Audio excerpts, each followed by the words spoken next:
नमस्कार, मैं पूनम माटिया, अंतस संस्था की अध्यक्ष। आज अंतस के तत्वधान में एक लेखक से, एक शायर से मिलवाने के का प्रयास कर रही हूँ। तितलियों के रंग, शेषधर तिवारी जी की किताब जो भारतीय ज्ञानपीठ से प्रकाशित हुई है, मुझ तक पहुँची है। मैं उनको धन्यवाद करती हूँ और धन्यवाद स्वरूप उनकी एक गज़ल से उनके कुछ अशार पढ़ती हूँ। देखिएगा। ये भी मुमकिन है कि हमसे गुनाह हो जाए, ये भी मुमकिन है कि हमसे गुनाह हो जाए, ये भी मुमकिन है कि फिर भी निभा हो जाए, ये भी मुमकिन है कि हो राह जानिबे मंजिल, ये भी मुमकिन है कि गुमराह राह हो जाए, ये भी मुमकिन है कि मुनसिफ गुनाह करने लगे, ये भी मुमकिन है कि कातिल गवाह हो जाए, ये भी मुमकिन है कि अहबाब फेर लें नजरें, ये भी मुमकिन है अदू खैर ख्वाह हो जाए, ये भी मुमकिन है कि दोनों ही खुदकुशी कर लें, ये भी मुमकिन है खुशी से निबाह हो जाए। और आखिरी दो शेर इस गज़ल के, ये भी मुमकिन है कि बेजारियां हो किस्मत में, ये भी मुमकिन है कि बेजारियां हो किस्मत में, ये भी मुमकिन है कि उसकी निगाह हो जाए, ये भी मुमकिन है कि उकताएं जिंदगी से आप, बहुत महत्वपूर्ण बात कह दी है, ये भी मुमकिन है कि उकताएं जिंदगी से आप, ये भी मुमकिन है कि जीने की चाह हो जाए। शेषधर तिवारी जी, बहुत खूबसूरत आपकी गज़लें, ये एक बानगी के तौर पर मेरी ओर से शुक्रिया। अभी हम जिनकी गज़ल सुन रहे थे उनके संग्रह से तितलियों के रंग, अंतस की इस पहल अंतस से अंतस तक की यात्रा में, इन साक्षात्कारों की यात्रा में मैं उन्हीं शेषधर तिवारी जी से आपको मिलवाना चाहती हूँ। और खुशकिस्मती ये है कि उन्होंने अंततः यह स्वीकार कर लिया कि मैं पूनम जी अंतस के इस चैनल को, अंतस के माध्यम से आपके श्रोताओं को अपने मन की बात साझा करना चाहता हूँ। यद्यपि मित्रों, यह मुमकिन नहीं हो पाया कि हम उनको स्क्रीन पर आपके सामने ला सकें। आप भी सोच रहे होंगे क्यों? क्योंकि मित्रों, एक लंबे अरसे तक साहित्य की सेवा करने के बाद, मुशायरों के मंचों पर रहने के बाद, शेष जी 2019 में एक बीमारी के शिकार हुए, रोमेटाइड अर्थराइटिस, और बेड से लग गए।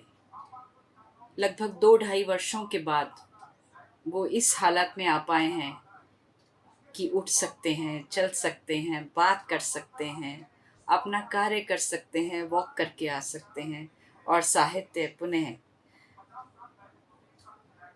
अपनी कलम से रच सकते हैं। तो फिर क्या बात है कि वो स्क्रीन पे नहीं आते। दरअसल उनकी शारीरिक स्थिति ऐसी नहीं है। यद्यपि चमत्कार है कि उनकी बोली में कोई रुकावट नहीं है, कोई तुतलाहट नहीं है, किंतु उनकी शारीरिक स्थिति, जैसे वो कहते हैं कि मैं स्क्रीन पे नहीं आ सकता, मेरे हाथ कांपते हैं और मुंह पे भी कुछ है शायद, क्योंकि मैंने भी नहीं उनको ताज़ा ताज़ा देखा इस बीमारी के बाद, क्योंकि वो स्क्रीन पे आ ही नहीं रहे हैं। लेकिन ये कोई अड़चन नहीं है, ये कोई व्यवधान नहीं है। जब हमने किसी को जानना है तो हमने जानना ही है। तो मैंने तिवारी जी से पूछा, शेषधर तिवारी जी जो प्रयाग के रहने वाले हैं, भदोही जिले के पास एक गांव में उनका बचपन बीता है।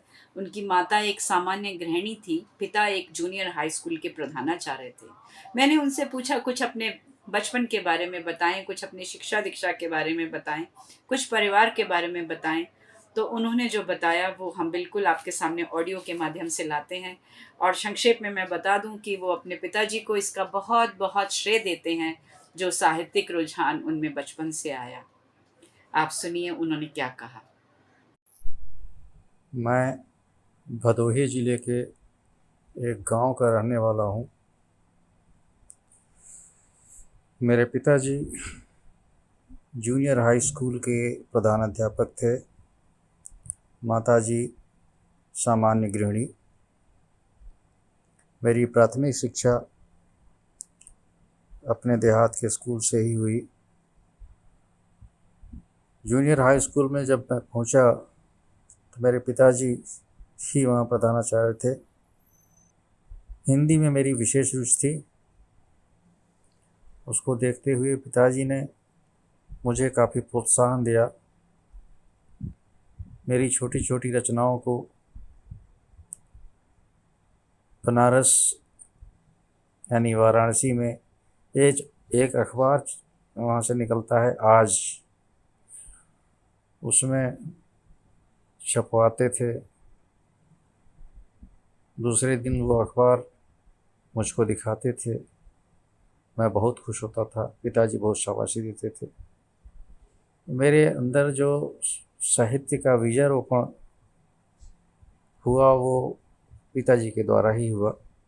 धीरे धीरे मैं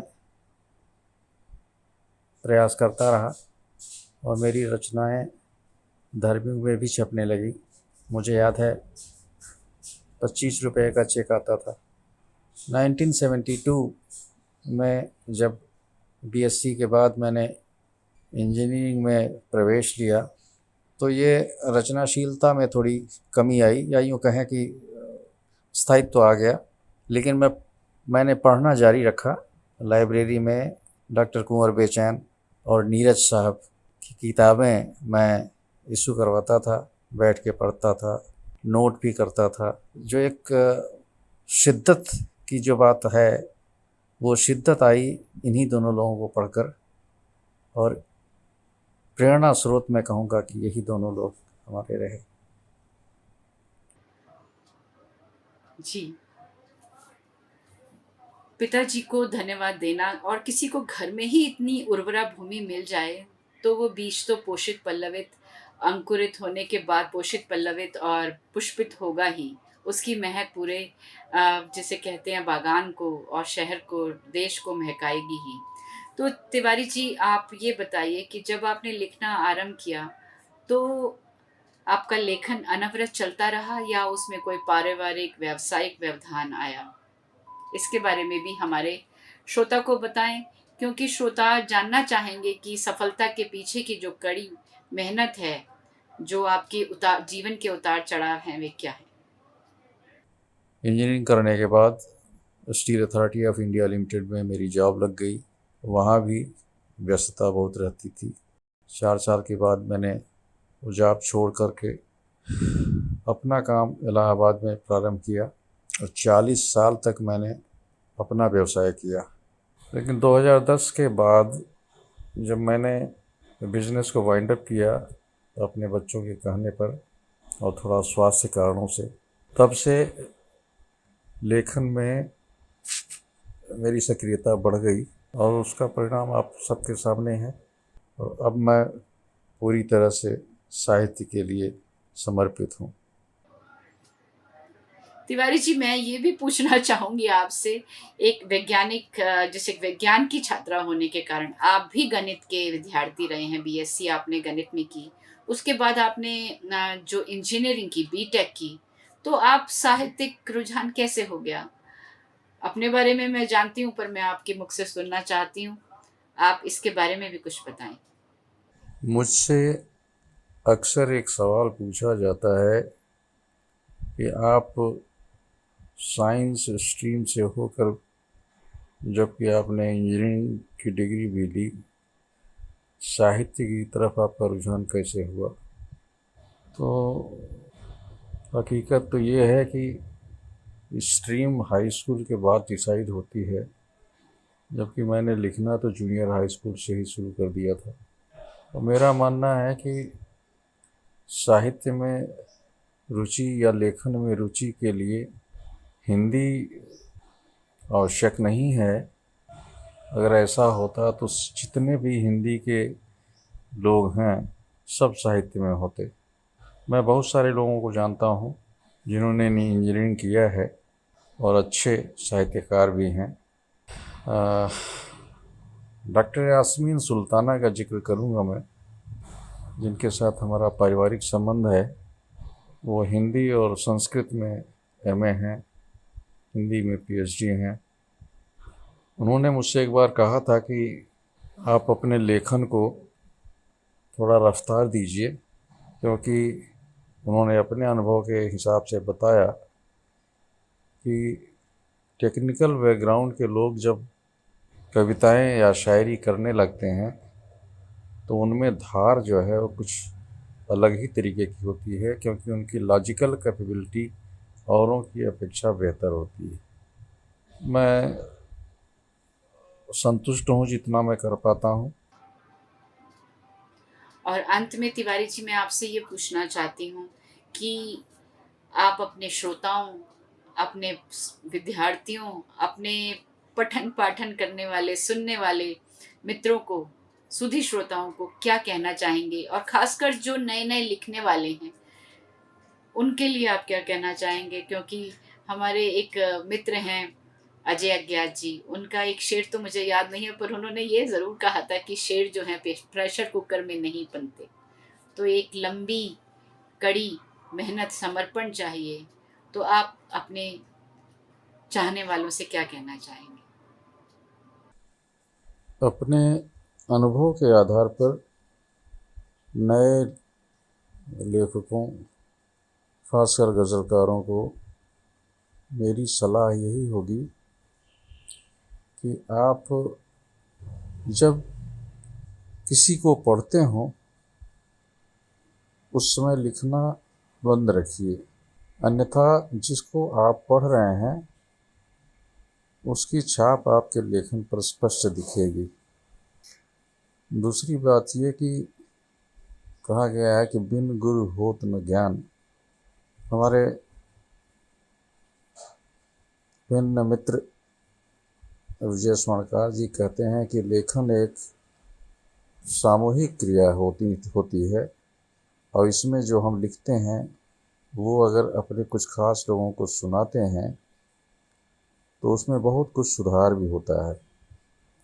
वैसे भी उस्ताद तो आपका होना ही चाहिए।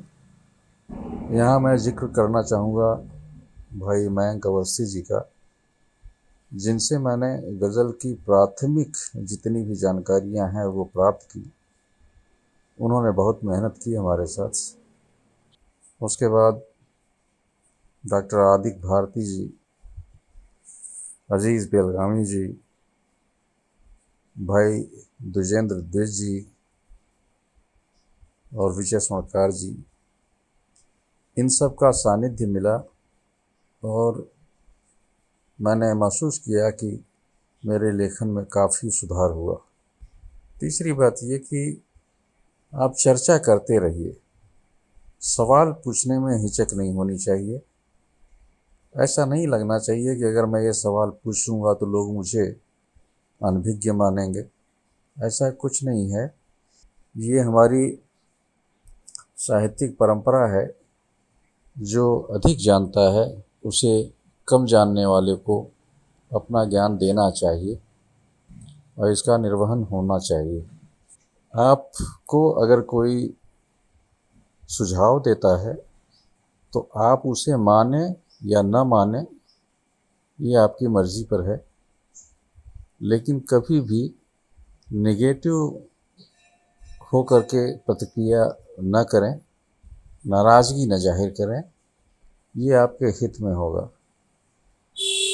क्योंकि एक बार अगर आपने नाराज़गी जाहिर कर दी तो वो व्यक्ति दोबारा आपके लेखन पर कभी भी ध्यान नहीं देगा और इससे अल्टीमेटली नुकसान में आप रहेंगे।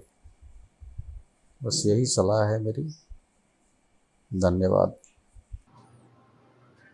जी, मैं बिल्कुल सहमत हूँ आपकी बात से कि हमें लिखने से पहले बहुत पढ़ना चाहिए। और पढ़ने के साथ-साथ जो आपने एक बहुत अच्छी बात कह दी कि पढ़ते समय नहीं लिखना चाहिए, कि नहीं तो उस व्यक्ति की छाप आपके ऊपर आ जाती है। बहुत-बहुत धन्यवाद। आप हमारे अंतस के श्रोताओं के लिए एक प्रेरणा स्रोत ज़रूर साबित होंगे। मैं इस आशा के साथ अंतस के सभी श्रोताओं से विदा लेती हूँ। इस क्रम में हम फिर मिलेंगे एक नए व्यक्तित्व के साथ, एक नई आभा के साथ, और आपको मिलवाते रहेंगे आपके चाहने वालों से। आप जिन्हें चाहते हैं सुनना, जिनको जानना चाहते हैं, अंतस की श्रृंखला में इतना ही। अंतस के चैनल को सब्सक्राइब करें, फॉलो करें और लाइक करें और साझा करें औरों के साथ। ताकि यह संदेश दूर तक पहुँचे। बहुत बहुत धन्यवाद।